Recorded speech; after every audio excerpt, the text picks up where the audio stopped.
হালদার আবার এগিয়ে চলেছে তপন, এক্ষেত্রে কিন্তু পেনাল্টি, প্রথম পেনাল্টি পায় এবং রেফারির সাথে বাকবিতণ্ডা চলছে। শট এবং কাইফের সেভ এবং যা ফিরতি বলে ফাইজ আহমেদের অনবদ্য গোল।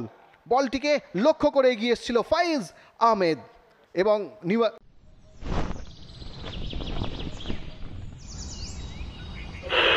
আকাশবাণী কলকাতা, শুরু হচ্ছে মহিলা মহল। উপস্থাপনা ও প্রযোজনায় বেলা দে। আজকে দুই দল, বিএসএস স্পোর্টিং ক্লাব বনাম নিউ আলিপুর সুরুচি সংঘ। দুই দলের খেলোয়াড়রা সারিবদ্ধ হচ্ছেন। প্রথমে বানসাল দূর থেকে শট নেবার চেষ্টা,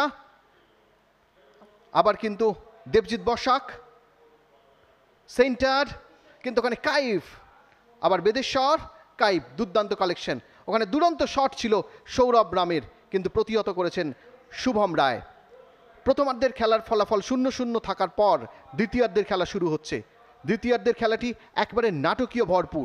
এগিয়ে চলেছিলেন সেই সৌরভ, কিন্তু কাইফ আবার এগিয়ে যাবার চেষ্টা, দূর থেকে শট, সরাসরি কাইফ, অনবদ্য ফুটবল। এখানে কিন্তু দেখুন সেই তপন হালদার আবার এগিয়ে চলেছে তপন, এক্ষেত্রে কিন্তু পেনাল্টি, প্রথম পেনাল্টি পায় এবং রেফারির সাথে বাকবিতণ্ডা চলছে। শট এবং কাইফের সেভ এবং যা ফিরতি বলে ফাইজ আহমেদের অনবদ্য গোল। বলটিকে লক্ষ্য করে এগিয়ে এসেছিল ফাইজ আহমেদ এবং বিএসএস স্পোর্টিং ক্লাবের কোচকে কিন্তু এক্ষেত্রে লাল কার্ড দেখায়। আবার সেই তপন, আবার কাইফ।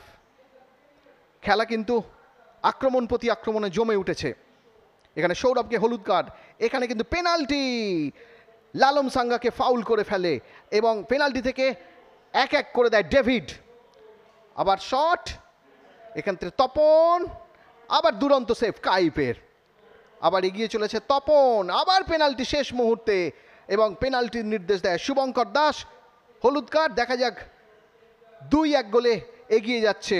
2-1 করে ফেললো সেই আজফার নূর। চমৎকার শট, এক্ষেত্রে কাইফ কিন্তু পারল না এবং আজকের খেলা শেষ ঘোষণা করলো শুভঙ্কর দাস। আজকের খেলার ফলাফল BSS sporting club 1, new Alipur Suruchi Sangha 2। Extra time.